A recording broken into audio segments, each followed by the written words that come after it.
কিছুই নহয়। গতিকে 16 তারিখত দেখা পাব সরকারে। আমি কমতাপুর হয় কমতাপুর আনিম, নহয় মরিম। হয় জনজাতিকরণ পাম, নহলে আমি আন্দোলন করে মরিম রেল লাইনত। হয় কেএলর লগত শান্তি চুক্তি হব, আর নহলে আমাক রেল দিয়ে মারিবে লাগব রেল। যদি সরকারের দম আছে 16 তারিখে দেখা পাবো আমার শক্তি। 16 তারিখে দেখা পাবো। জয় আই কমতাপুর।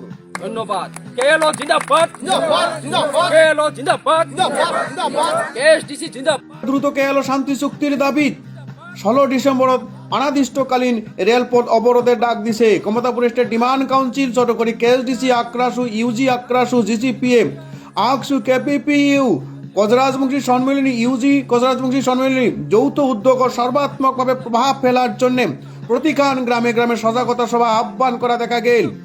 বর্তমান কোকরাঝাড় জেলার প্রচার অভিযান অব্যাহত। বর্তমান কেএসডিসির গড়ে কোকরাঝাড় জেলার কেএসডিসির গড়ে বাণীরাম বর্মনের কিছু মন্তব্য আছে, সেই মন্তব্য তোমাকে সম্মুখে তলতি ধরার জন্য চেষ্টা করা হল। 2 নং টিলাপাড়া গাঁৱত সাধারণ রাইজের এখান মুকলি সভা বা সাধারণ সভা করা হয় কেএসডিসির উদ্যোগত।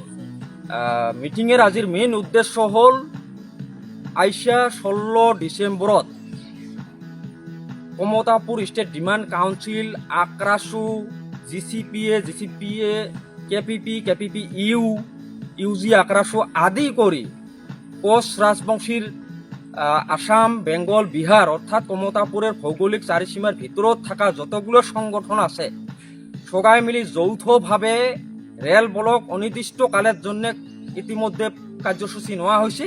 আর এই অনির্দিষ্টকাল রেল ব্লকের কার্যসূচীটা সফল করার জন্য আজি এই গাঁৱৰ মানসিগিলার লগত রাইজের লগত বসা হয়, মত বিনিময় করা হয়। আর রাইজে পূর্ণ সমর্থন করে সহযোগ করার কারণে প্রস্তাব আগবাড়ায়। আর রাইজে যথেষ্ট মানে আন্দোলনমুখী হয়েছে, উত্তেজিত হয়েছে, ধৈর্যর সীমা পার হয়েছে। আজি জীবন সিংহক 2023 চনের 17 জানুয়ারির পৰা আজি পর্যন্ত 3 বছর যে অন্যায়ভাবে একটা বন্ধ কোটার ভিতরত অমানবীয় অগণতান্ত্রিক মানব অধিকারের পৰা খর্ব করা হয়েছে, যে ধরনের ব্যবস্থা করা হয়েছে, অন্যায় করা হয়েছে, এটা একমাত্র কোচ রাজবংশীর উপরত অত্যাচার করা হয়েছে। আর যার কারণে সরকারে যে ধরনের গুরুত্ব দিবে লাগছিল, এনডিএফিক যে ধরনের গুরুত্ব দিছে, বিএলটি দিছে, অন্য সংগঠনগুলো যে ধরনের গুরুত্ব সহকারে মর্যাদার সহকারে সরকারি সুবিধা দিয়ে যে ধরনের ডেজিগনেটেড ক্যাম্প রাখছে, আলোচনা করার কারণে কাম করার কারণে রাইজের কাম করার জন্য মত বিনিময় করার জন্য যে সুবিধা দিছে, কেএলওর ক্ষেত্ৰত কোচ রাজবংশীর ক্ষেত্র সম্পূর্ণ হিংসা করা হয়েছে, নেগলেন্সি করা হয়েছে। আর যার কারণে আমি 3 ডিসেম্বরে থাকি 100 ঘন্টা অনশন কার্যসূচী করছো, কিন্তু অনশন কার্যসূচী সরকারে কোনো গুরুত্ব দেওয়া নাই। আর এই গুরুত্ব না দেওয়ার কারণে আজি রাইজে সেন্টিমেন্ট হয়ে উত্তেজিত হয়ে ধৈর্য সীমা পার হয়েছে, রাইজের মাজত ক্ষোভ সৃষ্টি হয়েছে। আর ক্ষোভের বিস্ফোরণ ঘটিব 16 ডিসেম্বরত। রাইজ ইতিমধ্যে সবাই নিজে নিজে দান বরঙিনী দেওয়ার জন্য ইচ্ছাকৃত ভাবে আগবাড়ছে। আমি খুব ভাল পাইছো। এইবার আমার কাম করার সুবিধা হব। রাইজ খালি ওলেবা লাগে।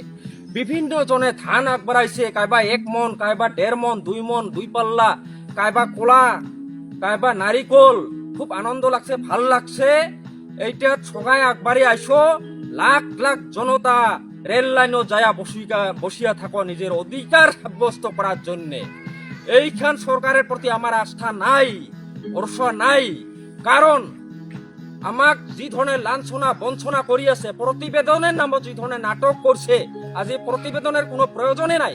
কিন্তু 1 মাসের প্রায় যে ধরনের প্রতিবেদন প্রস্তুত করার জন্য নাটক করিল, অসম খানৰ এখন আন্দোলনমুখী একটা পরিবেশের সৃষ্টি করিল। জনজাতিকরণ বিছিরা আর জনজাতিকরণ বিরোধিতা করা, ট্রাইবেল আর নন ট্রাইবেল মানে যুদ্ধ আরম্ভ করার জন্য একটা সরকারের পলিসি আরম্ভ করে দিয়েছে।